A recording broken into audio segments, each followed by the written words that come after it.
네, 이번 시간에는 국어를 깊이 있게 공부하고 싶어 하는 중고등학생이나 대학교 국어를 전공하는 대학생들이 어디서 중세국어 예문을 가지고 와서 공부를 할 수 있는가에 대해서 조금 살펴보는 시간을 갖도록 하겠습니다.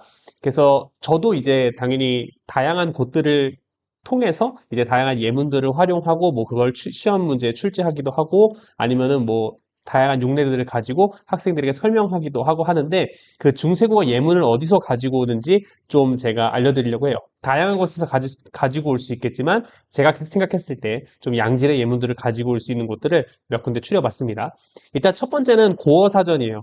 이거는 사실은 전공자들은 제가 생각했을 때 전공자는 무조건 사셔야 되고요. 그리고 이제 전공자가 아니라면 굳이 이걸 살 필요가 있을까라는 생각이 있긴 있습니다. 근데 여기 사전이 좋은 게 진짜로 그 단어 뜻, 그러니까 단어의 형태를 우리가 찾으면 단어 뜻, 그리고 다양한 예문 이렇게 나와 있기 때문에 여러분들이 한눈에 보시기 되게 편하죠. 전공자들은 필수로 가지고 있으셔야 될 것 같고, 그리고 뭐 중고등학생들은 뭐 오며 가며 서점에서 보셔도 되고, 아무튼 이런 것들이 있다라는 거 그냥 참고만 해주시면 될 것 같습니다. 한 권 있으면 좋긴 좋아요. 사전처럼 찾아볼 수 있어가지고 기억, 니은, 디귿 쭉 찾아보면 진짜 편하긴 하거든요.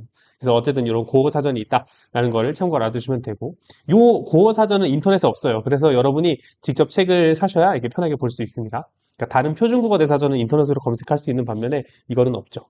그래서 자, 그 다음에 두 번째는 우리말샘이라는 건데, 예전에는 표준국어 대사전에서 중세국어가 검색이 됐었어요. 저 대학생 때까지만 해도. 근데 지금은 표준국어 대사전에서 그 찾으면 안 나오더라고요. 안 나오는 대신 뭐라고 돼 있냐면, 우리말샘으로 가세요 하고 무슨 화살표가 떠요. 그래서 그거를 클릭을 하면 이제 이 사이트로 이동하게 됩니다. 직접 우리말샘이라고 하는 홈페이지에 접속을 하셔도 돼요.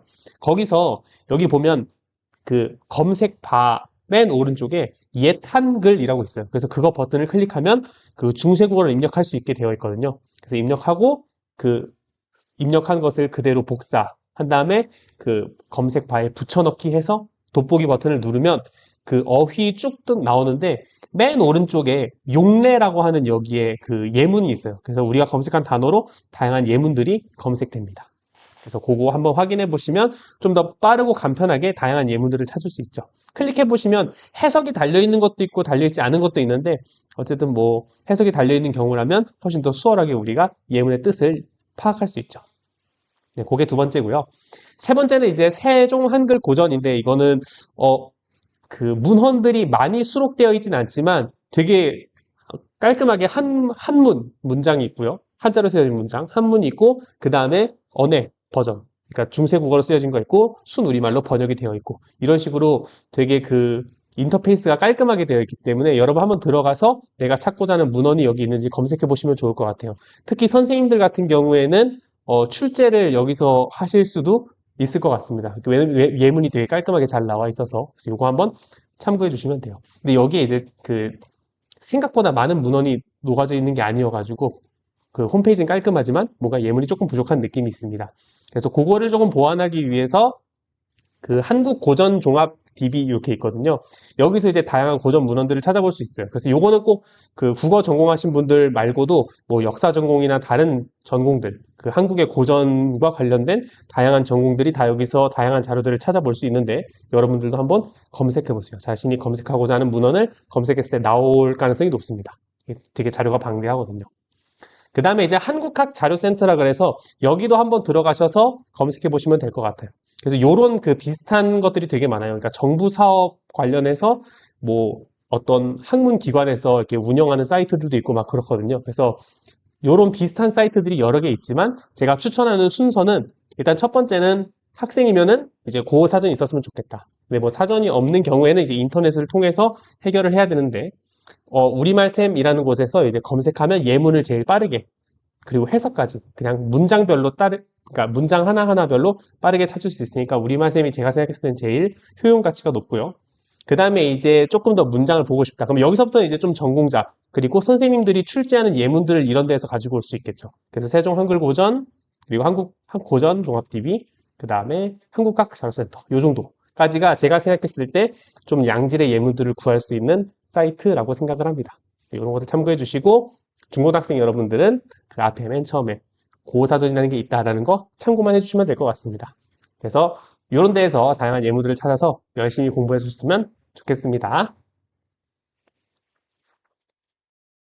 네, 우리 이번 시간에는 고대 국어 시기의 고유 명사를 어떻게 표기했는가에 대해서 살펴보는 시간을 갖도록 하겠습니다.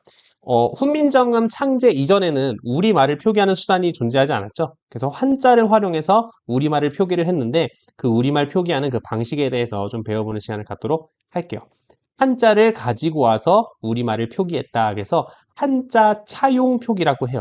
한자 차용 표기. 근데 한자는 여러분이 알고 있다시피 어떤 한자 이렇게 딱 모양이 있으면 나무, 목 이런 것처럼 뜻도 있고 소리도 있거든요. 하나의 글자에 뜻이 포함되어 있고 소리도 있죠. 그래서 우리가 이걸 가지고 올 때 뜻을 가지고 오는 경우도 있고 소리를 가져오는 경우도 있습니다. 그래서 소리를 가지고 와서 표음, 음을 표시한다. 뜻을 가지고 와서 표의, 뜻을 표시한다. 뭐 이렇게 되는데 읽는 사람 입장에서 소리를 읽으니까 음독, 뜻을 읽으면 훈독 혹은 석독이라고 이야기를 합니다. 그래서 똑같은 나무 목자가 쓰여 있어도 어떨 때는 목이라고 읽고요. 어떨 때는 나무라고 읽는 거죠. 이해되시죠? 그래서 한자를 가지고 올 때 한자가 뜻과 소리가 있으니까 읽는 사람은 어떨 땐 소리를 읽고 어떨 땐 뜻으로 읽은 거죠. 네, 그래서 밑에 사례를 좀 갖고 왔는데 영동군은 본래 길동군이다. 영동군 본 길동군이라는 문구가 있거든요. 그거는 무슨 얘기냐면 길동군이 왜 뜬금없이 영동군이 됐냐면 영동군의 영자가 길영자예요. 그리고 길할 길자에 길동군의 길은 당연히 길할 길자를 썼고요. 그래서 어떤 한자의 뜻, 어떤 한자의 소리를 가지고 와서 비교를 통해서 그런 한자들을 쭉 나열하면서 이제 현대 학자들이 길영자의 길, 뜻을 가지고 왔구나. 길할 길자의 소리, 길자를 갖고 왔구나. 이 둘이 일치하는군 해서 길동군과 영동군의 그 공동 분모를 찾는 거죠. 공통점을 찾는 거죠. 그죠? 그래서 그 옛날 우리 선조들이 우리말을 표기할 때 한자의 뜻과 소리를 가지고 와서 이렇게 비교를 통해서 우리가 분석할 수 있는 거죠. 그래서 어떤 한자가 뜻으로 쓰이고 어떤 한자가 음으로 쓰이는 건데 이 한자가 뜻으로 쓰였는지 음으로 쓰였는지는 한 번에 알 수는 없습니다. 다른 문헌들, 다양한 맥락들을 비교해서 이제 경우의 수를 따지면서 분석하는 건데 그건 이제 박사님들, 교수님들이 하시는 거죠.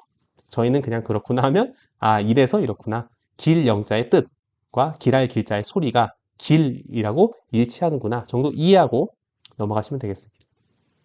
자, 그 다음에 밑에 보면 사천 이룬 곡천에서 사천은 곧 곡천이다 라는 얘기인데 여기서 사천은 사천이라는 글씨를 쓴 게 아니고 시냇가 할 때 시내를 쓴 거예요. 뜻을 가지고 온 거죠. 그래서 시냇가 할 때 시내가 곧 곡천이다 라는 거를 문장으로 드러내 준 거라고 볼 수 있습니다. 이런 걸 통해서 옛날에도 시냇가에 시내라는 말이 존재했구나 라는 거를 우리가 추론할 수 있는 거죠. 자, 그 다음에 뭐 매홀 이룬 수성이다 라고 하면 요 살매자, 이 매라는 말과 물 숫자의 물, 이 물이 둘 다 미음으로 시작하죠. 그러면 요 두 소리가 같았을 것이다 라고 추론하는 거죠. 그 다음에 갑자기 홀자랑 그 성자가 있으면 요것도 매, 물과 같은 동등한 입장에서 갑자기 홀의 이 홀이라는 소리와 성의 성을 그대로 가지고 오는 거죠. 그래서 고구려 사람들은 수성, 그러니까 물은 매라고 했을 것이고 성은 홀이라고 했을 것이다. 그래서 매홀이라고 하면 수성을 이루는 말이다. 라는 것을 우리가 추론할 수 있죠. 그러니까 고구려 말이 어땠을까? 어땠을 것이다. 라고 추론하는 거죠. 그래서 이렇게 한자의 뜻과 소리를 비교해서 당시의 말들을 추론할 수 있습니다. 네, 그 다음에 아래쪽에는 그 삼국유사의 한 부분이거든요.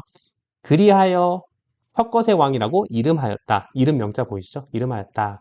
아마 향토어일 것이다. 향토어, 토착어일 것이다. 그리고 혹은 불군의 왕이라고 하였다라고 되어 있는 건데 여기서 혁것의 왕, 불군의 왕을 그대로 가지고 와서 혁것의 불군의를 비교하는 거죠. 그러면 어떻게 혁것의가 어떻게 불군의가 될 수 있지를 비교하면서 뜻과 소리의 경우의 수를 따져보니까 불거누리, 불구내가 비슷하다는 걸 알게 된 거죠. 그래서 이런 걸로 봤을 때 이제 혁거세라는 뜻이 우리말로 붉은 누리였을 것이다 라는 거를 이제 현대 학자들이 추론할 수 있는 거죠. 이 구절을 가지고. 그죠? 붉은 누리, 붉은애라고 얘기했던 것을 혁거세라고 한 것이구나 라는 것을 우리가 추론할 수 있는 겁니다. 그래서 과거의 우리말을 추론할 때 이제 이런 문구들을 보면서 이제 뜻, 소리를 경우의 수를 따져가면서 하는 거예요. 어쨌든 결론을 얘기하자면 한자 차용 표기는 어떤 한자의 뜻 혹은 소리를 가지고 온다라는 거죠. 그래서 뜻을 가지고 오면 표의 적표기니까 우리가 훈독, 뜻을 읽는 거죠. 훈독, 석독이라고 하고요. 소리를 갖고 왔으면 우리가 음독, 소리를 읽으면 되는 거죠. 그래서 이렇게 비교하면서 과거의 우리말을 추론할 수 있다. 고대 우리말이 한자로 쓰였다. 그래서 그 한자를 이렇게 분석할 수 있다라는 몇 가지 사례들을 좀 봤습니다. 다음 시간에도 좋은 내용으로 찾도록 하겠습니다. 네, 이번 시간에는 향찰에 대해서 배워보는 시간을 갖도록 하겠습니다. 향찰은 문학 시간에 향가를 배우면서 배우는 친구들도 있을 거고요. 문법 시간에 국어사, 고대 국어를 하면서 배우는 친구들도 있을 텐데 어쨌든 향찰의 핵심은 간단합니다. 보시면 향찰은 우리말을 완전하게 표기하는 한자 차자 표기 방식입니다. 한자를 빌려와서 우리말을 표기하는데 우리말을 완전하게 표기한다라는 특징을 지니고 있죠.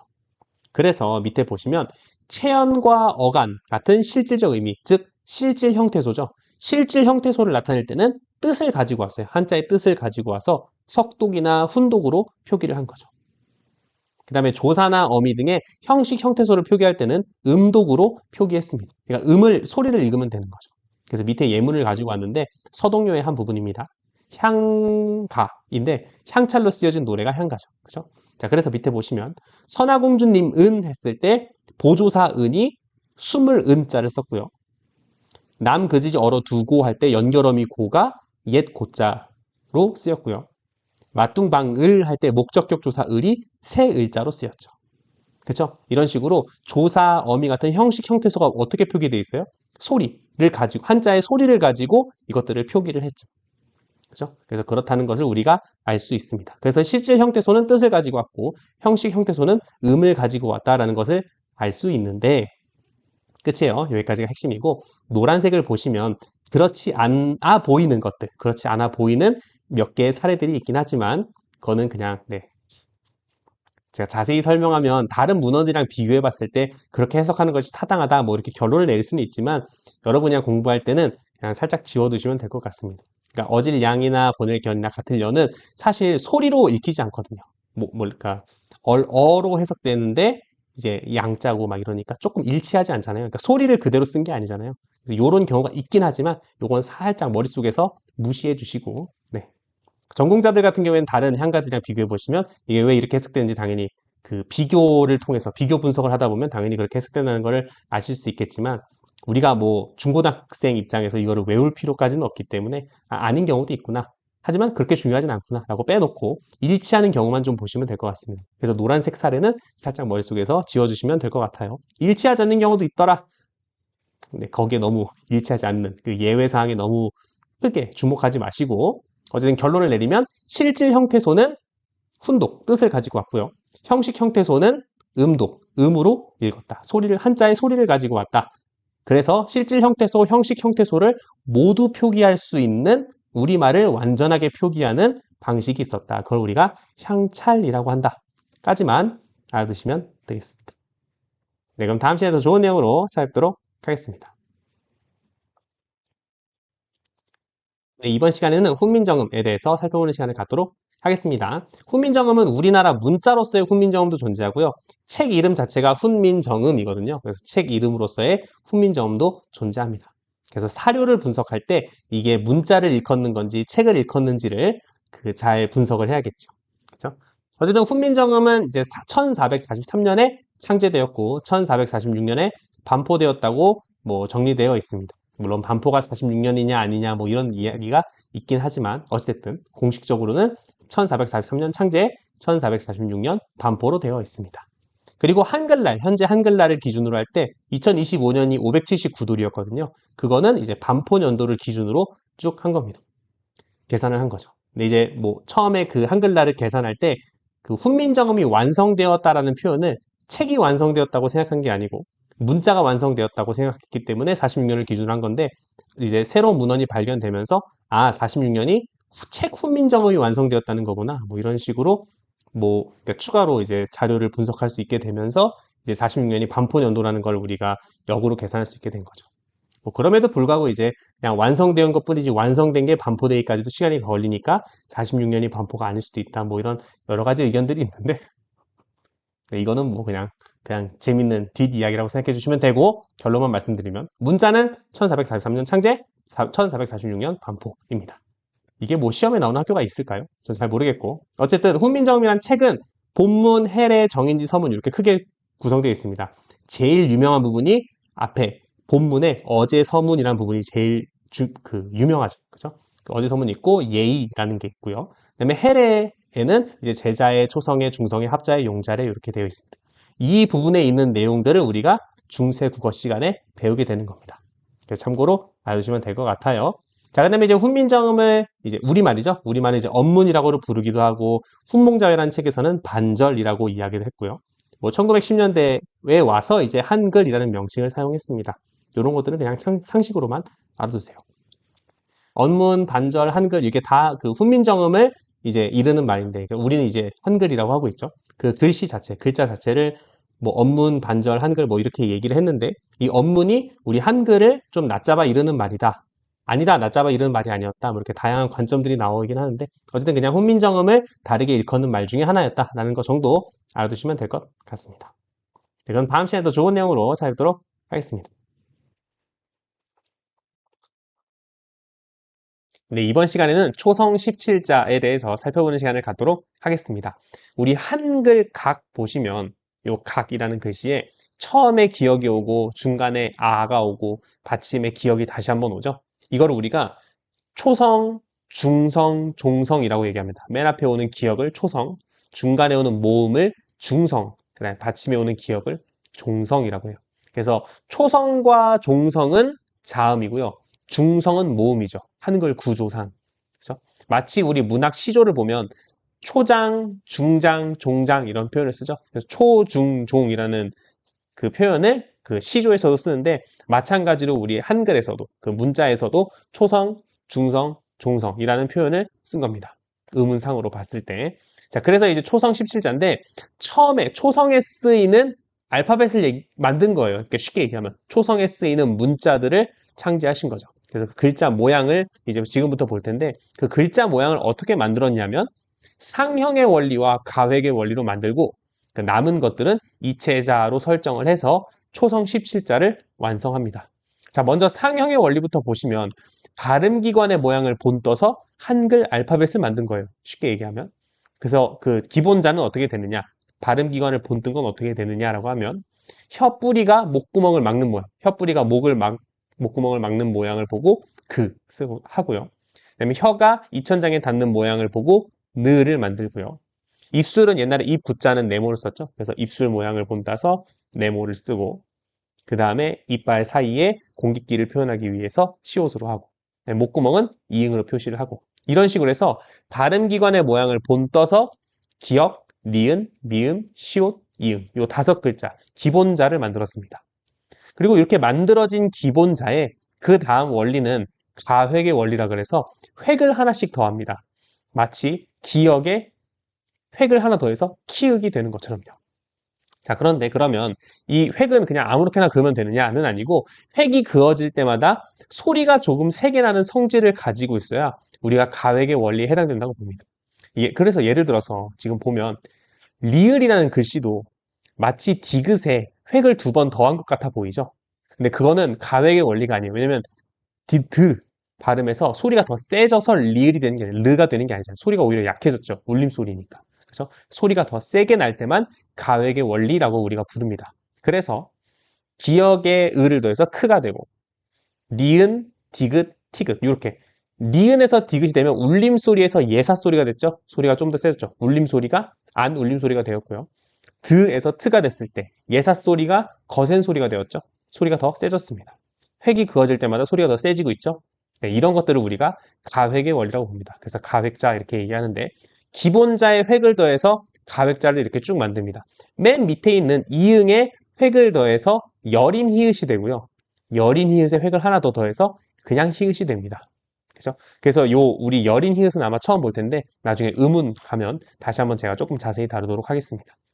이응과 히읗 사이에 어떤 문자가 있었다 정도만 기억해 주시면 될 것 같습니다. 그래서 기본자 발음기관을 본떠서 만든 기본자에 획을 더한 가획자가 있고요. 기본자도 아니고 가획자도 아니고 모양이 조금 이상하다 하는 것들이 이제 그 표에 이체자라고 해서 옛 이응, 리을, 세모 모양의 반치음 이렇게 3글자가 있습니다. 그래서 초성에 쓰이는 17자는 이런 식으로 만들어졌습니다. 기본 발음기관의 모양을 본뜬 기본자, 거기에 획을 더한 가획자, 그 다음 그 모양이 조금 상이한, 모양이 좀 다른 이체자 3개 해서 총 17자가 완성됩니다. 이제 이 17자를 어떻게 활용하는지를 이제 앞으로 배우겠죠. 그죠? 그래서 처음에 한글 알파벳이죠. 한글 문자를 이렇게 초성에 쓰인 한글 문자를 17자 이렇게 세종대왕이 만드셨다까지 알고 계시면 되겠습니다. 다음 시간에 더 좋은 내용으로 찾아뵙도록 하겠습니다. 네, 이번 시간에는 중성 11자에 대해서 배워보는 시간을 갖도록 하겠습니다. 중성자, 중성을 나타내는 글자 11개를 배워보겠다, 뭐 그 뜻인데, 중성이라고 하면 모음을 이야기합니다. 우리 초성, 중성, 종성 이렇게 있으면 각 이렇게 우리 한글, 우리말을 보면 초성, 중성, 종성 나뉘는데, 초성과 종성은 그 자음이죠. 그리고 중성에 해당하는 그 음운이 모음이 됩니다. 그래서 모음을 나타내는 문자다라고 생각해 주시면 될 것 같아요. 중성자, 중성을 나타내는 글자. 그래서 그 중성자를 보시면 중성자도 그 자음이랑 똑같이 초성자와 마찬가지로 상형의 원리로 기본자를 만들었습니다. 그래서 상형의 원리로 만들어진 기본자가 뭐냐라고 하면 이 점, 이가 돼요. 하늘의 모양을 본따서 점을 찍었고요. 땅의 모양을 본따서 를 썼고요. 사람의 모양을 본따서 이를 적은 거죠. 저 점은 뭐라고 하냐면 아래 아라고 해요. 아래쪽에 찍는 아다라고 하는데 소리가 아랑 비슷해서 아래 아라고 얘기를 해요. 실제 소리는 어땠냐라고 하면 이제 현대학자들이 추론하기로 오랑 아 중간에 어떤 소리였을 거라고 생각해요. 목 깊이에서 나는, 목 깊은 곳에서 나는 오도 아니고 아도 아닌 소리. 약간 이런 소리라고 봅니다. 뭐 현대의 제주방언에 남아있다 이렇게 얘기하시는 분들도 있고 아무튼 그렇습니다. 표기는 뭐 그 지금도 가끔씩 뭐 과자 브랜드에 활용되긴 하는데 어쨌든 아래 아라고 우리가 부르긴 합니다. 그래서 아래아, 이가 각각 하늘, 땅, 사람의 모양을 본뜬 거죠. 그래서 우리가 이걸 기본자라고 하고 기본자에서 초출자와 제출자가 나옵니다. 기본자에서 처음 나왔다 그래서 초출자라고 이야기하고 오, 아, 우, 어가 초출자입니다. 그 다음에 거기서 한 번 더 나왔다 그래서 제출자라고 하고 요야, 유여라고 이야기를 합니다. 그리고 오와 우어는 옛날 그 훈민정음 원보를 보시면 지금 사진 자료처럼 저렇게 적혀 있어요. 그러니까 짝대기 2개가 아니라 점 짝대기 이렇게 되어 있습니다. 그래서 저렇게 처음 그 훈민정음 원본에 적혀 있었구나라는 거 참고로 알아주시면 될 것 같습니다. 그래서 초출자라 점을 하나씩 찍었고 제출자라 점을 2번씩 찍었다라고 생각해 주시면 될 것 같아요. 그래서 기본자, 초출자, 제출자가 있고 요 기본자, 초출자, 제출자는 모두 한 글자짜리입니다. 한 글자가 왜 중요해요? 라고 하면 뒤에 나중에 나올 무언가가 있거든요. 그래서 얘네들은 한 글자다라는 건데 여러분 여기서 헷갈리지 마셔야 될 게 요야, 유여는 현대국어로 따지면 이중모음이잖아요. 그쵸? 이오, 이야 이렇게. 이중모음인데 글자가 하나라고요? 맞아요. 이거 지금 중성을 나타내는 알파벳 그 문자를 이야기하는 거예요. 그래서 문자상으로는 한 글자짜리라는 거 기억해 주세요. 요야, 유여가 이중모음이잖아요. 그거는 운의 개념이고요. 알파벳, 이 쓴 글자 모양 자체는 한 글자짜리다 라고 훈민정음 원본에 나와 있기 때문에 그러려니 해주시기 바랍니다. 아시겠죠? 그래서 문자와 음운을 구분하셔야 되는데 음운으로는 이중모음 맞지만 그죠? 근데 글자상으로는 한 글자짜리다라는 거죠. 근데 왜 이렇게 한 글자에 집착해요? 한 글자가 뭔데요? 라고 하면 이제 이런 것들이 나오기 때문입니다. 모음, 그 중성자의 전부를 보여드린 건데 자, 우리가 방금 봤던 거 기본자, 초출자, 제출자 있죠. 다 한 글자짜리라고 했죠? 제가 위에 빨간색으로 1자라고 적어놨어요. 일부러 한문으로 적었습니다. 일부러 한자로 적었습니다. 헷갈리지 마시라고. 그래서 의 이렇게 되어 있는 기본자가 당연히 한 글자짜리고요. 요게 합쳐져서 나온 초출자, 제출자 모두 그 다 한 글자짜리입니다. 초출자와 제출자를 만든 그 원리를 우리가 합성이라고 이야기를 해요. 그래서 기본자에서 합성돼서 초출자와 제출자가 만들어졌다라는 이야기를 합니다. 자, 그리고 초출자끼리 합쳐지면 와, 워가 되고 제출자끼리 합쳐지면 야, 유어가 되죠. 그거를 제가 그대로 오른쪽에다 적어놨는데 그걸 이자합용이라고 합니다. 합용이 됐다라는 건 함께 쓰였다라는 이야기죠. 두 글자가 함께 쓰였다. 그래서 우리가 이자합용이라고 이야기를 합니다. 그리고 기본자, 초출자, 제출자에 그 사람을 나타낸 이 있죠. 이를 다 뒤에다 갖다 붙이면 이상합 일자 중성자가 됩니다. 이가 서로 결합했다. 어디에? 한 글자짜리 중성자에. 그래서 이상합 일자 중성자라고 부릅니다. 그리고 아까 봤던 이자 합용자에도 다 뒤에 이가 붙을 수 있어요. 그래서 와가 외가 되는 거죠. 그죠? 다 이가 붙으니까 그건 뭐라고 하냐면 이가 결합했다. 근데 어디에? 이자 중성자에 결합했다라는 거죠. 그래서 이상합 이자 중성자가 됩니다. 누가 물어보진 않지만 기본자와 초출자와 제출자는 한 글자짜리 일자고요. 이자 합용과 이상합 일자 중성자는 두 글자짜리입니다. 이자입니다. 그리고 그 이자에 한 번 더 이가 결합했으니까 이상합 이자 중성자는 3자가 되는 거죠. 1자, 2자, 3자. 앞에서 말씀드렸지만 이 1자, 2자, 3자라는 건 의문의 개념이 아니에요. 그냥 그 문자 자체가 한 글자냐, 두 글자냐, 세 글자냐 이런 걸 이야기하는 거죠. 중요한가요? 라고 하면 네, 그냥 제가 알려드립니다. 자, 그래서 근데 우리가 이제 그걸 기억해요. 그러면 이거 다 기억해야 돼요. 이상합, 일자, 중성자 이런 말들 기억해야 되나요? 몰라도 됩니다. 우리가 기억해야 될 건 뭐냐면 기본자라는 말, 기본자에 아, 으, 이가 해당된다는 거, 초출자에 오, 아, 우, 어가 해당된다는 거, 제출자에 요, 야, 유, 여가 해당된다는 거, 이 앞에서 봤지만 중성 11자라 그랬죠? 요 11자를 기억해 주시고 기본자, 초출자, 제출자라는 말과 함께 요 11자를 기억해 주시면 되고 그 다음에 합성이라는 말까지 기억해 주시면 좋을 것 같습니다.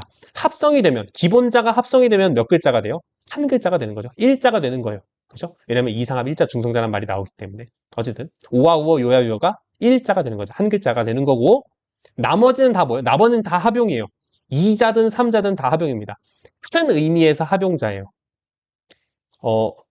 그냥 제가 나중에 말씀드릴 기회가 있을지 모르겠는데 작은 의미의 합용자라고 한다면 이자 합용을 이야기합니다. 와, 워, 야, 여를 합용자라고 이야기하고 좀 넓은 의미의 합용이라 그러면 함께 쓰였다 그래서 다 합용이라고 친다면 이자 합용, 이상합 일자 중성자, 이상합 이자 중성자를 전부 다 합용이라고 봐요.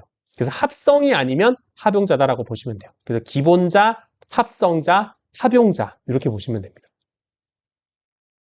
네, 이해가 혹시 안 되시면 댓글로 질문을 달아주셔도 되고요. 영상을 여러 번 돌려보셔도 되고 그렇습니다. 그래서 정리를 하자면 좀 복잡했으니까 기본자, 상형의 원리에 의해서 만들어진 기본자 아, 으, 이가 있다. 거기서 처음 나온 초출자 오와 우어, 다시 나온 제출자 요야 유여가 있고 이 기본자와 초출자 제출자는 한 글자짜리다. 그리고 초출자끼리 합쳐진 와, 워, 제출자끼리 합쳐진 야, 여가 있는데 얘네들을 이자 합용자라고 부르고요.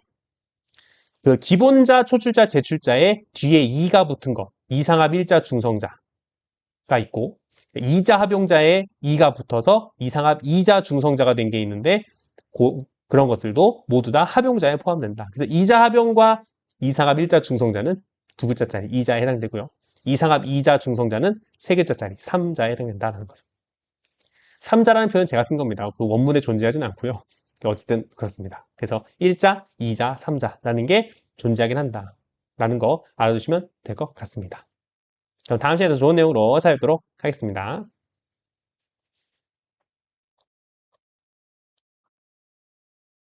네, 이번 시간에는 종성 17자에 대해서 배워보는 시간을 갖도록 하겠습니다. 우리 초성을 나타내는 글자를 초성자라고 하죠. 네, 중성을 나타내는 글자를 중성자라고 이야기를 하고 종성을 나타내는 글자를 종성자라고 이야기를 합니다. 우리 하나의 음절을 이룰 때 초성, 중성, 종성 있죠. 초성과 종성은 둘 다 자음이죠. 중성만 모음입니다. 그죠? 중성자는 모음을 나타내고 초성자와 종성자는 자음을 나타내는데 우리 한글을 만들 때 제 PPT처럼 이렇게 만들 수도 있었죠. 초성에 오는 맨 처음에 오는 자음은 기역, 니은, 디귿 이런 식으로 글씨를 만들고 중성자는 아야, 어여로 만든 다음에 종성자는 요 기역, 니은의 모양도 아니고 아야, 어의 모양도 아닌 제3의 모양을 종성자로 쓸 수도 있었죠. 그죠? 받침이 오는 별개의 알파벳을 문자를 만들 수도 있었는데 그렇게 하지 않고 그 문자를 어떻게 했다? 초성자를 그대로 가지고 온 거죠. 초성에 온 초성 17자를 그대로 종성을 표현할 때 쓰겠다라고 해서 종성, 부용, 초성이라는 말을 씁니다. 초성에 있는 글자들을 다시 한번 사용한다라는 이야기죠. 그래서 결국 우리는 종성자, 종성을 나타내는 글자가 별개의 문자가 생긴 게 아니고 초성에 있는 문자들을 그대로 가져다 쓰죠. 그래서 자음과 모음 딱 두 개밖에 없죠. 그죠? 초성에 오는 자음과 종성에 오는 자음이 모양이 동일합니다. 그죠? 그래서 한글을 만들 때 자음과 모음 체계로만 딱 나뉘는 거지 받침에 오는 자음들이 별개의 문자로 쓰이진 않죠. 그죠? 네, 그래서 종성 17자는 초성에 있는 17자를 그대로 받침에 가져온다라는 이야기입니다. 근데 이게 종성에 올 수 있는 소리가 17개다라는 이야기는 아니에요. 종성자가 17자인 건 맞지만 종성은 8개밖에 없어요. 소리는 8개밖에 없습니다. 그느, 드르, 무, 브, 스, 응 해서 8개 밖에 없고, 지금 이야기하는 거는 의문이 아니라 문자. 이 글자 모양은 17개, 초성에 있는 17개가 모두 올 수 있다라는 이야기예요.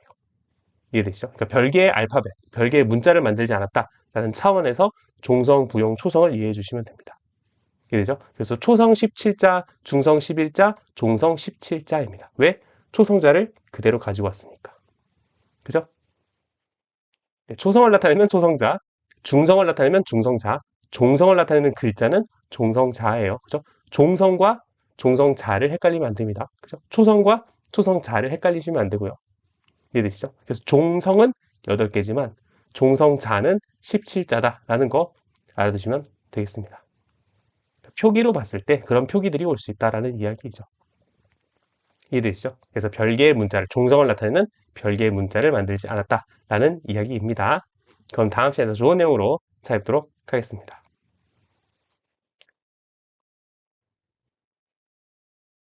네, 이번 시간에는 문자의 운용, 그 중에서도 이어쓰기와 나란히 쓰기에 대해서 배워보는 시간을 갖도록 하겠습니다. 지금까지 세 종이 글자들을 만들었죠. 초성, 중성, 종성. 이 만든 글자들을 어떻게 운용하느냐, 이 문자들을 어떻게 운용하느냐에 대해서 설명해 놓은 건데, 그 중에서 이제 몇 가지들을 소개해 보도록 하겠습니다. 자, 첫 번째는 이어쓰기인데, 한자로는 연서라고 이야기하고요. 당시 표기로는 리저쓰기라고 합니다. 요 세모, 반치음은 소리를 내면서, 시옷 소리를 내면서 성대를 울려주시면 돼요. 즈, 이렇게 니저쓰기 이렇게 됩니다. 어쨌든 이어쓰기인데, 이어쓰기가 뭐냐라고 하면 입술 소리 밑에 이응을 받치어 적는 거예요. 입술 소리는 무, 브, 으, 프, 요 네 가지가 있습니다. 그래서 입술 소리 밑에 이응을 받치어 적어서 순경음이라고 하는, 즉 입술 가벼운 소리를 드러낼 때 이어쓰기를 통해서 드러낸 거죠. 그래서 무, 브, 뿌, 프 밑에 이응을 적어서 입술 가벼운 소리를 내는 거라, 브를 비교해 보시면 브 이렇게 쓰지 않고 이런 느낌인 거죠. 그래서 순우리말에서는 순경음 비읍이 쓰이고요. 그 나머지 순경음 미음, 순경음 쌍비읍, 순경음 피읍 이런 것들은 한자음, 동국정원식 한자음이라고 해서 나중에 배울 거예요.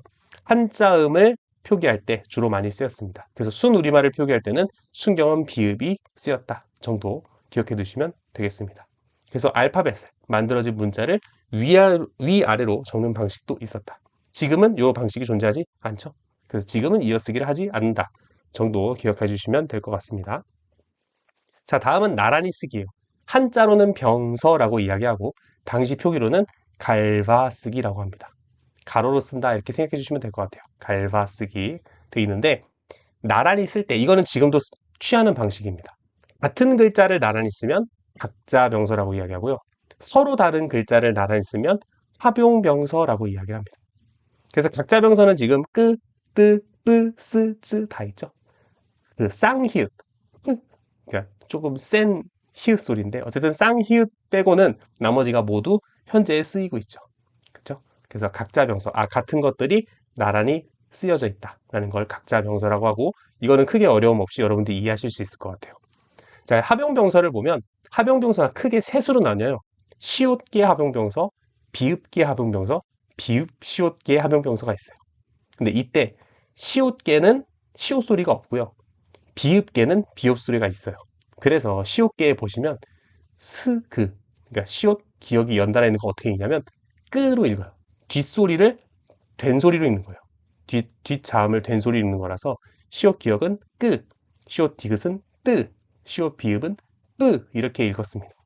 시옷 니은은요, 니은을 된소리로 발음할 수는 없는데 표기에 보면 가끔씩 시옷 니은 소리가 나와요. 자, 그다음 비읍계 합용병서는 이 비읍의 소리를 내요. 그래서 부드, 의를 붙여주시면 돼요. 부드, 부스, 부즈, 부트 이렇게 읽었을 것이다 라고 추론합니다. 비읍계는 그 소리가 남아있을 거라고 해요. 이렇게 추론하게 된 그 다양한 사료들이 있는데, 비읍 시옷으로 시작하는 대표적인 말 중에 뭐가 있냐면 우리가 지금 먹는 쌀이 있어요. 당시에는 붓쌀 이런 거였겠죠. 비읍 소리가 남아있다고 생각하는 그 여러 가지 근거들 중에 뭐가 있냐면 우리가 지금 쌀과 관련된 그 복합어 중에서 맵쌀, 찹쌀 이런 게 있어요. 그죠? 그러면 거기에 찹쌀 할 때 비읍이 들어가잖아요. 맵쌀 할 때도 비읍이 들어갑니다. 그죠? 그래서 맵쌀, 찹쌀 이런 거 할 때 쌀 앞에 브 소리가 여전히 남아있는 거로 미루어 짐작할 때 당시의 비읍에도 여전히 비읍 음가가 있었을 것이다 라고 보는 거죠. 그래서 브드, 브스, 브즈, 브트 이렇게 읽어주시면 됩니다. 이해되시죠? 자, 이제 비읍 시옷계 같은 경우에는 요 시옷계랑 비읍계를 합친 거예요. 그래서 붓기 지금 브스 그 되어 있으면 비읍 시옷 기억 다 나란히 적혀 있으면 붓기 비읍 시옷 디귿 있으면 붓뜨 이런 식으로 읽어주시면 됩니다. 그래서 이렇게 읽었을 것이다 라고 현대학자들이 추론하는 거라서 한번 가볍게 봐주시면 될 것 같습니다. 그래서 시옷계는 뒤에 말 된 소리로 비읍계는 음가를 넣어서 발음해주자 라고 생각해 주시면 될 것 같습니다.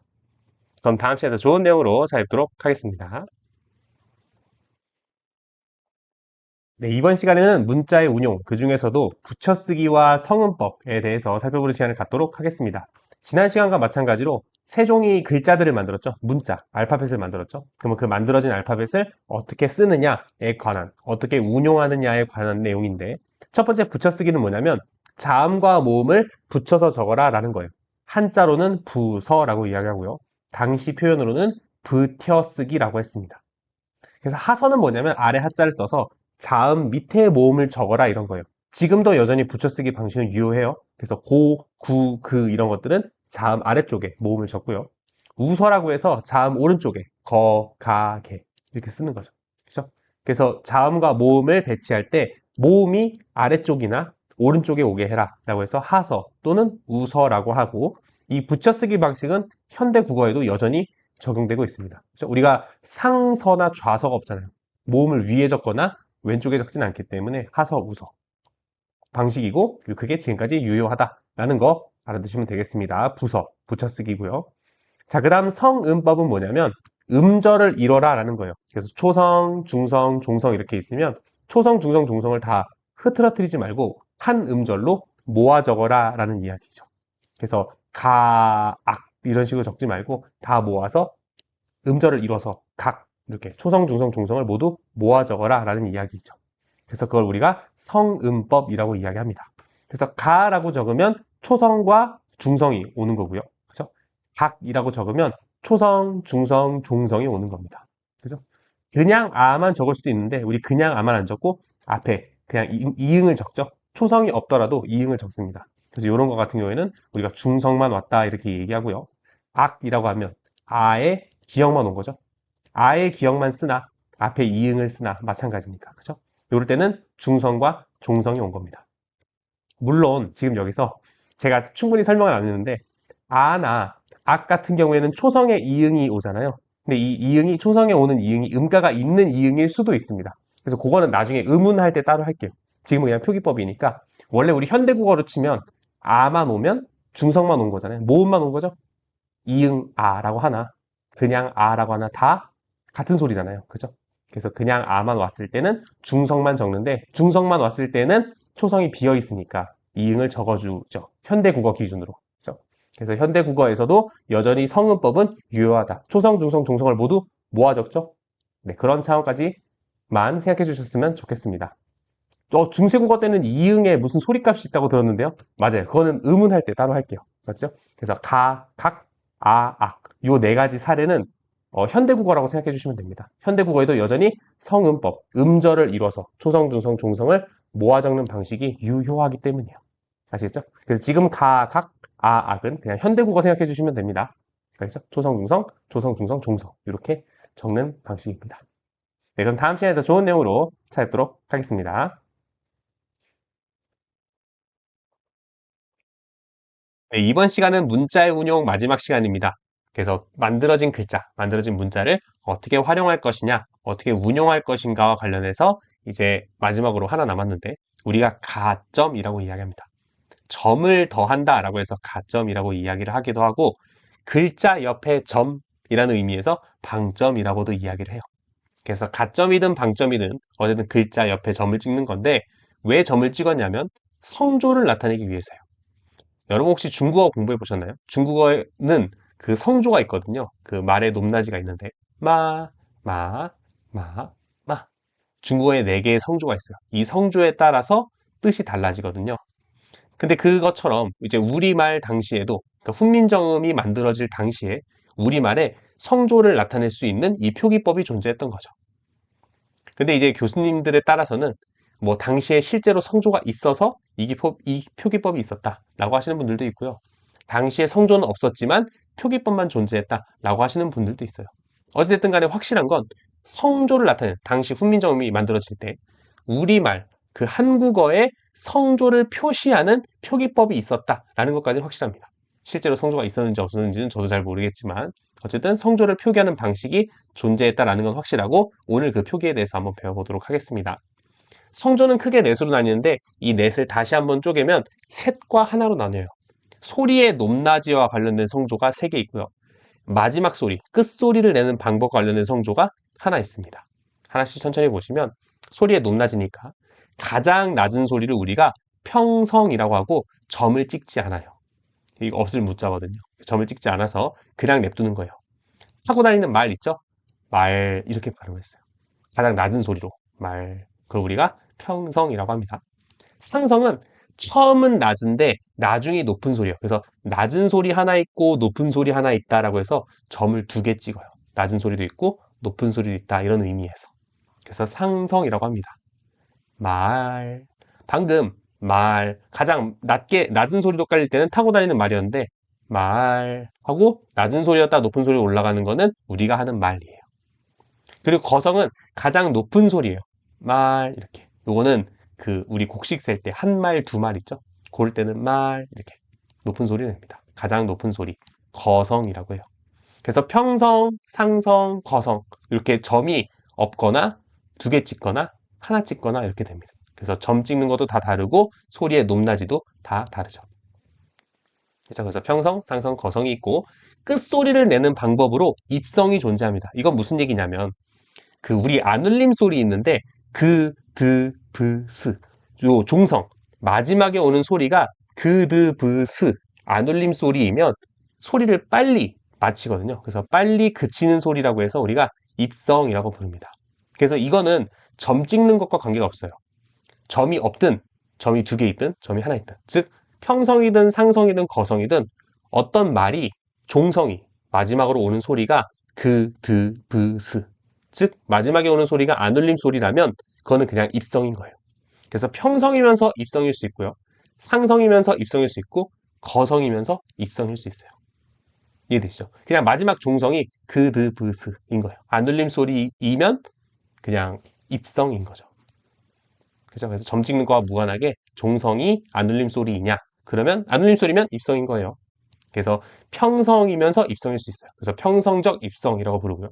상성이면서 입성일 수 있어요. 그래서 상성적 입성이라고 부르고 거성이면서 입성일 때는 거성적 입성 이렇게 부릅니다. 네, 참고로 알아두시면 될 것 같아요.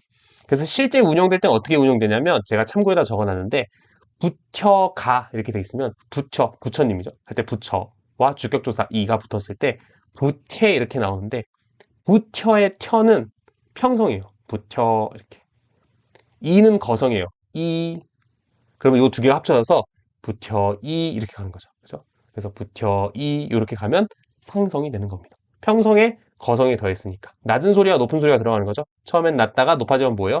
상성이 되는 거죠. 그죠? 그래서 부처 이 이렇게 되면 부처 이가 상성이 되는 겁니다. 그래서 평성이랑 거성이 더해지면 상성이 된다. 라는 거 정도도 그냥 참고로 알아두시면 될 것 같습니다. 그죠? 요거 실제로 읽을 때는 부태라고 읽지 않고 부처이 이렇게 읽었어요. 네, 그래서 그런 것도 그냥 재미로 알아두시면 될 것 같습니다. 그럼 다음 시간에 더 좋은 내용으로 찾아뵙도록 하겠습니다. 네, 이번 시간에는 중세국어 종성 표기법에 대해서 살펴보는 시간을 갖도록 하겠습니다. 종성이니까 받침소리예요. 그쵸? 근데 받침소리 하면 현대국어 혹시 기억나세요? 음절의 끝소리 규칙이죠. 종성 자리에 올 수 있는 소리의 종류는 몇 개예요? 현대국어에서 7개죠. 가느다란 물방 기억나세요? 그느 드르 무브 응 이렇게 7개가 있는데 중세국어에서는 여기서 뭐가 추가되냐면 스 소리가 추가돼요. 여기 우리가 시옷으로 적은 거 있죠. 스 소리가 드랑 구분이 됐어요. 지금은 그래서 우리가 입는 옷 할 때 옷 하면 받침이 드 소리가 나죠. 그러니까 시옷으로 표기되어 있는 게 소리가 드로 바뀌죠. 근데 당시에는 중세국어 훈민정음이 만들어질 당시에는 드 받침과 스 받침을 구분했어. 그래서 총 8개가 되는 거죠. 현대국어 7개에 스가 추가됩니다. 그죠? 요 8개를 팔종성 가족용, 그러니까 종성의 8개의 종류면 충분하다라고 해서 팔종성 가족용이라고 부르기도 하고, 초성, 종성, 통용 팔자 이렇게 부르기도, 초성과 종성에 함께 쓰일 수 있는 8글자 뭐 이렇게 표기를 하기도 합니다. 어쨌든 간에 현대국어 7개의 소리 중에 하나가 추가돼서 그느들은 무브스 응 이라는 거 그냥 참고로 알아두시면 되겠습니다. 그래서 스가 통일되잖아요. 그래서 이 스는 그럼 어떤 게 스가 돼요? 라고 하면 시옷, 지읒, 치읒, 반치음 요런 애들이 종성에 왔을 때, 받침으로 왔을 때 어떻게 소리가 나냐면 스로 소리가 나는 겁니다. 그래서 스, 즈, 츠, 반치음 이 친구들이 디귿이 되지 않고 디귿으로 대표되는 그 소리가 되는 게 아니고 스 소리가 나기 때문에 시옷으로 받침을 적은 거죠. 그렇죠? 그래서 음적 표기, 소리를 표기할 때 지금 뭐 하는 건데요? 종성 표기법이에요. 그렇죠? 받침 소리를 소리 나는 대로 적으려면 우리가 몇 개의 소리가 오는지 알아야 되는 거죠. 그렇죠? 근데 중세국어 땐 8개의 소리가 왔다. 그래서 이 8개 중에 하나로 적으면 뭐예요? 소리 나는 대로 적은 거니까 표음적, 소리를 표시했죠. 그래서 표음적 표기가 되는 거고, 이거 이외에 그냥 뭐 받침에 피읍을 썼어요. 그럴 수도 있잖아요. 받침에 왜 피읍이 쓰였지라고 하면 소리 나는 대로 적은 게 아니고 기본 형태를 밝혀 적은 거죠. 뜻을 밝혀 적은 거죠. 그래서 표의적 표기라고 합니다. 왜냐면 받침에 피읍이 있을 수 없잖아요. 그죠? 예를 들어서 깊고 할 때 피읍 받침이 오는데 이거를 사실은 소리 나는 대로 적으려면 비읍으로 깊 할 때 이 받침이 비읍으로 적어야 되는 거죠. 그죠? 근데 그렇게 안 하고 피읍으로 적은 이유는 뭐예요? 그 형태소, 원래 형태를 밝혀 적기 위해서 피읍으로 적은 거죠. 이거는 소리 나는 대로 적은 게 아니죠. 그래서 표의적 표기라고 합니다. 소리 나는 대로 적으면 표음적 표기, 원형을 밝혀 적으면 뜻을 중심으로 해서 기본 형태를 밝혀 적으면 표의적 표기라고 합니다.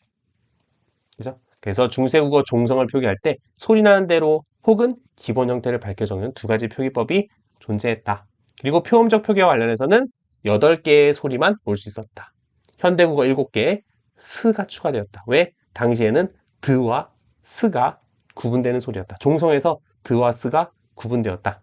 라는 거 정도 알아두시면 되겠습니다. 그럼 다음 시간에 더 좋은 내용으로 찾도록 하겠습니다. 네, 이번 시간에는 근대국어 종성 표기법에 대해서 배워보는 시간을 갖도록 하겠습니다. 지난 시간에 중세국어 종성 표기법에는 표음적 표기와 표의적 표기가 있었죠. 근대국어 시기에도 여전히 표의적 표기는 존재합니다. 근데 왜 근대국어 시기에 표음적 표기만 가지고 왔냐면 표의적 표기는 사실 중세랑 근대 그리고 현대도 그렇고 큰 차이가 없어요. 진짜 원래의 형태, 기본 형태를 밝혀 적으면 전부 다 표의적 표기거든요. 그런데 근대국어 종성 표기에 표음적 표기를 가져온 이유는 중세국어 시기에는 종성이 8개가 올 수 있었죠. 그느, 드르, 무브, 응 하고 스까지 해서 중세국어 시기에는 받침에 드 소리와 스 소리가 받침에서 구분됐거든요. 종성에서. 그런데 근대국어 시기에 오면 드와 스의 구별이 없어져요. 그래서 근대국어 시기에는 7종성이에요. 그러니까 중세국어 시기에는 8종성 가족용이었잖아요. 근데 중세국어 시기엔 8개의 종성이었는데 근대국어로 넘어오면 7종성으로 바뀌어요. 여기에서 뭐가 빠져요? 드 소리가 빠져요. 근데 이상하죠. 현대국어에서는 드 소리가 있고 스 소리가 빠졌잖아요. 그죠? 그래서 가느다란 물방울이잖아요. 근데 근대국어 시기에는 스가 아니고 드가 빠져요. 그래서 근대국어 시기의 표음적 표기를 보면 받침에 디귿이 없어요. 요 글자, 요 7개의 글자가 쓰였습니다. 그래서 드와 스의 구별이 되지 않았는데 뭐로 통일이 됐다? 스로 통일이 된 거예요. 그게 현대국어의 스가 아니라 드로 적자해서 드로 된 거고요. 그래서 이제 그 교수님들이 이야기하기로는 이때 당시에 표음적 표기에 시옷으로 통일이 되긴 했지만 소리는 아마 디귿 소리였을 것이다. 그렇게 추론하시는 분들도 있으십니다. 이해되시죠? 자, 그래서 중세국어 정리하자면 중세국어 종성 표기에서의 표의적 표기나 근대국어의 표의적 표기나 현대국어의 표의적 표기는 모두 동일해요. 기본 형태를 밝혀 적으면 모두 다 표의적 표기입니다. 그래서 표의적 표기는 우리가 차이점이 거의 없고요. 그 표음적 표기가 중요한데 중세국어 시기의 표음적 표기는 8종성 가족형 8개의 종성이 있었어요. 뭐였어요? 드느, 드르, 무브스, 이렇게 드와 스가 구별됐기 때문에 종성에서 8개의 소리가 있었고 근대국어 넘어오면 하나가 빠져요. 7개로 통일되는데 근대국어 시기에는 드가 빠져요. 그래서 드느, 르무, 브스, 이렇게 7개인 거고 현대국어에서는 이 스가 드로 바뀝니다. 그래서 그느, 드르, 무브, 이 된 거죠. 이해되시죠? 네, 그렇습니다. 그래서 뭐 근대국어 시기의 7종성, 현대국어 시기의 7종성이 7개라는 건 동일하지만 근대국어 시기에는 시옷이 살아남았고 현대국어에서는 디귿이 살아남았고 그래서 스, 드, 요 차이가 있다라는 거 참고해 주시면 될 것 같습니다. 종성표기법은 여기까지예요. 그래서 중세 종성표기법, 근대국어 종성표기법, 현대국어 종성표기법을 비교해 보시면 되겠습니다. 표의적 표기는 비교할 거 없다 그랬어요. 네, 그래서 표음적 표기만 비교하시면 될 것 같습니다. 그럼 다음 시간에 더 좋은 내용으로 살펴보도록 하겠습니다. 네, 이번 시간에는 1음절을 넘어서는 표기법에 대해서 배워보는 시간을 갖도록 하겠습니다. 1음절을 넘어서는 표기법이라는 얘기는 무슨 얘기냐면 체언에 조사가 붙거나 어간에 어미가 붙을 때 이들을 어떻게 적었느냐를 이야기하는 거예요. 1음절을 넘어섰을 때, 그러니까 2개의 음절 이상이 됐을 때는 어떻게 적느냐를 이야기하는 거죠. 그래서 첫 번째가 이어 적기인데 소리 나는 대로 쭉 이어서 적는 거예요. 그러니까 체언과 조사, 어간과 어미의 그 형태소 경계를 보여주는 게 아니고 쫙쫙 이어서 적는 거죠. 발알에, 바다에란 뜻이거든요. 그래서 체언, 조사인데 그냥 발알에, 막아, 어간 어미이지만 마가, 노판, 요것도 어간 어미이지만 노판 이런 식으로 쫙쫙 이어서 적는 거죠. 물론 예외는 있어요. 체언이랑 체언을 더할 때, 요건 체언 플러스 조사가 아니죠. 그래서 체언 플러스 체언일 때는 예외이기도 하고 한자일 때도 이어 적을 수가 없어요. 왜냐면 개별 한자음을 따로따로 적으니까. 그죠? 그래서 이런 경우는 예외가 되지만 어쨌든 체언, 조사, 어간, 어미 이런 경우에는 쫙쫙 이어서 적는다. 그래서 이어 적기한 문헌이 많고요. 끊어 적기도 이제 종종 나옵니다. 끊어 적기도 형태소 경계를 분명히 하는 거예요. 그래서 어디까지가 체언이고 어디부터 조사인지, 어디까지가 어간이고 어디부터 어미인지를 확실하게 보여주는 거죠. 발알에면 발알에, 막하면 막아. 이런 식으로 그 경계를 분명히 하는 것을 우리가 끊어적기라고 이야기를 합니다. 그리고 거듭적기라는 것도 있어요. 요거는 한자어로 중철 또는 혼철이라고 이야기하는데 앞말의 종성을 뒷말 초성에 한 번 더 적는 거예요. 조금 이상하죠? 발알에 같으면 발알레 이렇게, 막하면 막가 이런 식으로.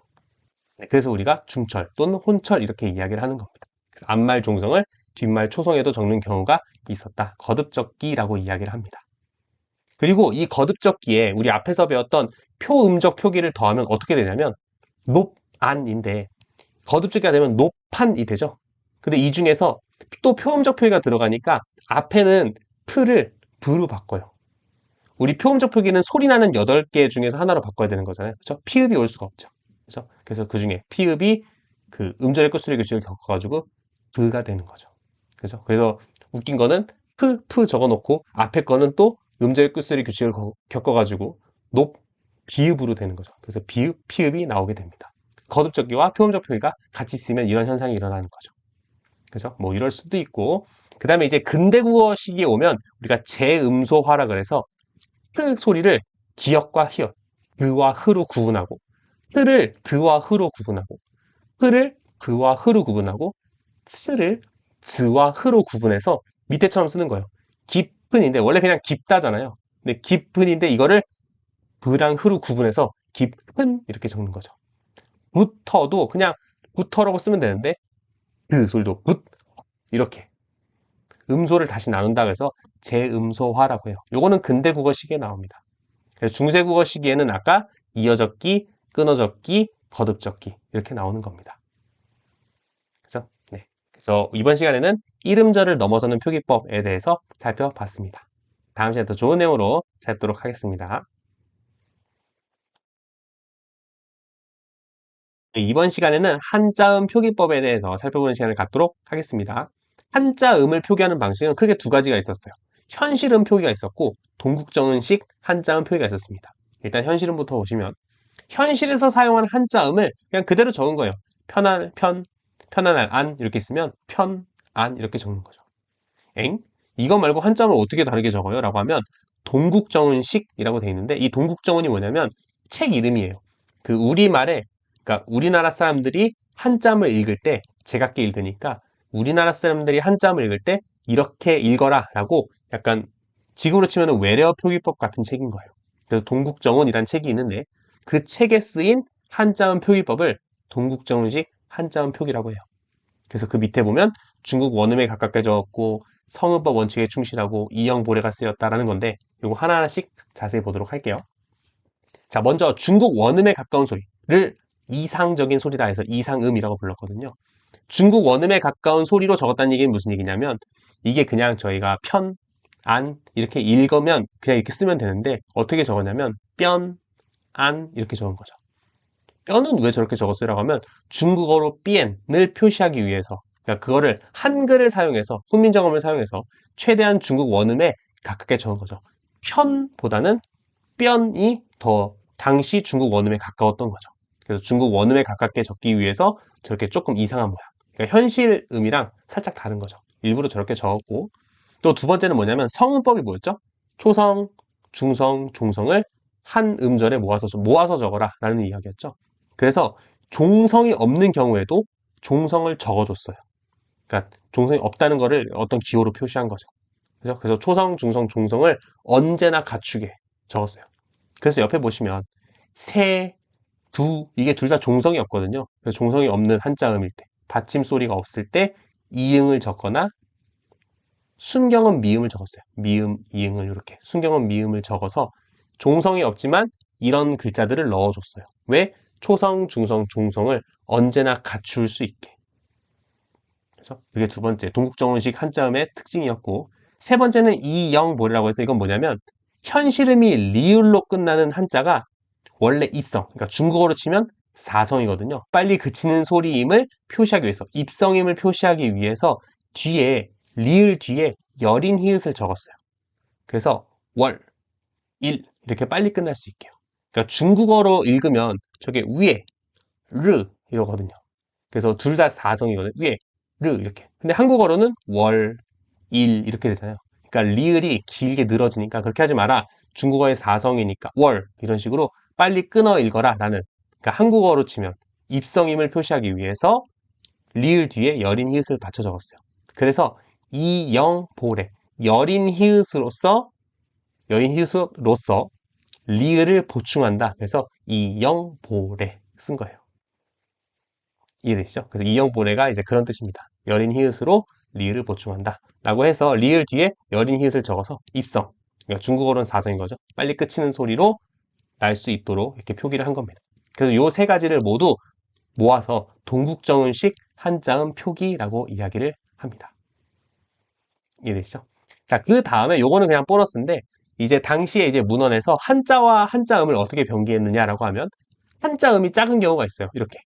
그러니까 한자가 엄청 크고 세종 이렇게 한글이 조그만 경우가 있었고 훈민정음이 조그만 경우가 있었고 반대로 한자가 조그만 경우가 있었어요. 마왕 이렇게 한글을 훈민정음을 크게 쓰고 한자를 조그맣게 쓴 경우도 있었고 한자음을 아예 안 달고 한자만 두다다닥 박은 경우도 있습니다. 그래서 뭐 해동육룡이 나라시 할 때 해동육룡은 그 훈민정음이 안 적혀 있죠. 그리고 이렇게 한자만 적혀 있는 경우도 있었습니다. 그래서 이런 것들은 그냥 참고로 문헌별로 이렇게 조금씩 달랐구나 차이가 있었구나 정도 네, 알고 계시면 될 것 같습니다. 그럼 다음 시간에 더 좋은 내용으로 찾아뵙도록 하겠습니다. 네, 이번 시간에는 중세국어 시기에 사이소리를 어떻게 표기했는가에 대해서 살펴보는 시간을 갖도록 하겠습니다. 사실은 좀 간단해요.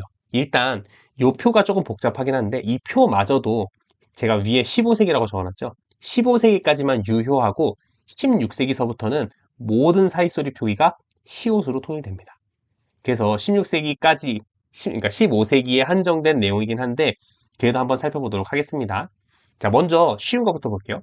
순우리말 뒤에서는 지금처럼 시옷을 적습니다. 어떤 단어 안에서 사이소리가 날 때 시옷을 적는 거죠.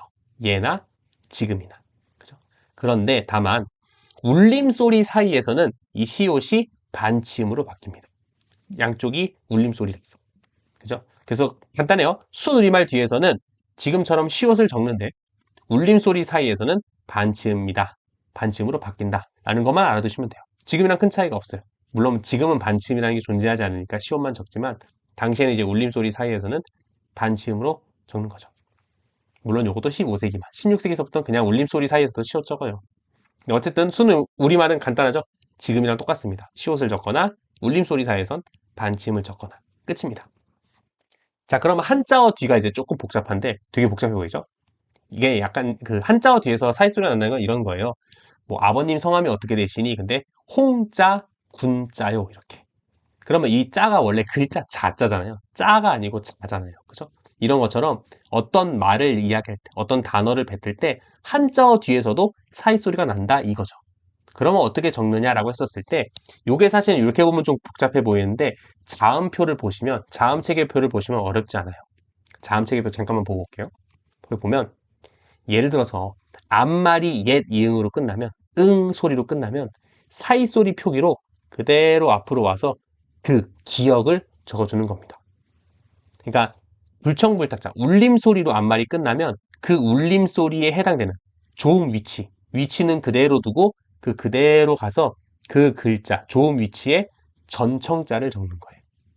그래서 응으로 끝나면 기억을 적고요. 는으로 끝나면 디귿을 적는 거예요. 무로 끝나면 비읍을 적는 거예요. 이해되시죠? 그래서 불청불탁, 울림소리로 끝나면 그대로 좋은 위치는 유지한 상태로 전청자를 적어주면 되는 거죠. 그죠? 그래서 보면은 선행음, 앞말이 응으로 끝나면 예딩으로 끝나면 기억을 적어주고요. 니은으로 끝나면 디귿을 적어주는 거죠. 그대로 내려가면 되고 그리고 그 표에 보면 순경음 미음이랑 동그라미가 있어요. 그죠? 순경음 미음이랑 동그라미란 얘기는 우리 동국정을식 한자음 표기에서 했었는데 이 친구들은 종성이 없다는 걸 이야기하는 거죠. 그죠? 그러니까 모음으로 끝난 소리예요. 앞말이 모음으로 끝난 거죠. 그죠? 종성이 없는 거예요. 기억나시죠? 동국정을식 한자음 표기에서는 초성, 중성, 종성을 모두 적었죠. 성문법 원칙에 충실해서. 그죠? 그래서 순경음 미음이나 동그라미로 끝나는 경우가 있는데 이 두 개는 앞말이 모음으로 끝났다는 얘기예요. 그죠? 네, 그거 참고로 알아두시면 되겠습니다. 자, 그래서 이제 설명만 좀 마무리해서 읽어보시면 한자는 선행어의 말음이 불청불탁자일 때, 울림 소리일 때는 같은 위치의 전청자로서 사이소리를 표기한다. 이해되시죠? 응으로 끝나면 기억을 적어주는 거죠. 그죠? 같은 소리에 전청자를 적어준다. 그 이야기이고요. 그리고 우리말 표기 중에 예외가 우리말일 땐 순우리말 땐 뭐 적는다고 했어요? 시옷을 적는다고 그랬죠. 근데 가끔씩 이 디귿을 적거나 비읍을 적거나 막 이런 식으로 한자음 사이소리 표기 한자에서의 사이소리 표기에서 유추된 것 같은 표기를 가끔씩 쓸 때가 있어요. 근데 요거는 예외 사항이니까 그냥 그러니 해주세요. 그리고 하나의 뜻, 그러니까 하늘의 뜻 할 때는 리을 뒤에 여린 히읗이 있거든요. 이런 거는 그냥 예외로 취급합니다. 그래서 여러분이 기억하셔야 되는 건 순우리말 뒤에서는 시옷, 울림소리 살 때만 반치음. 그러니까 시옷이나 반치음이 순우리말 뒤에서 쓰이고 한자어 뒤에서는 전청자로서 사이소리를 표기한다. 라는 것 정도만 기억하시면 될 것 같아요. 이해되시죠?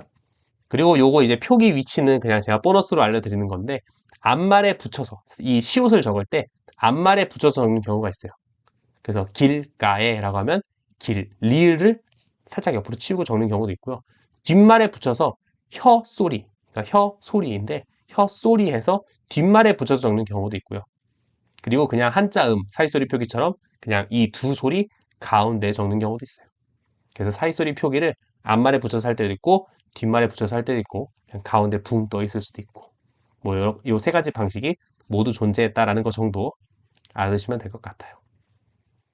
네, 그럼 다음 시간에도 좋은 내용으로 찾아뵙도록 하겠습니다.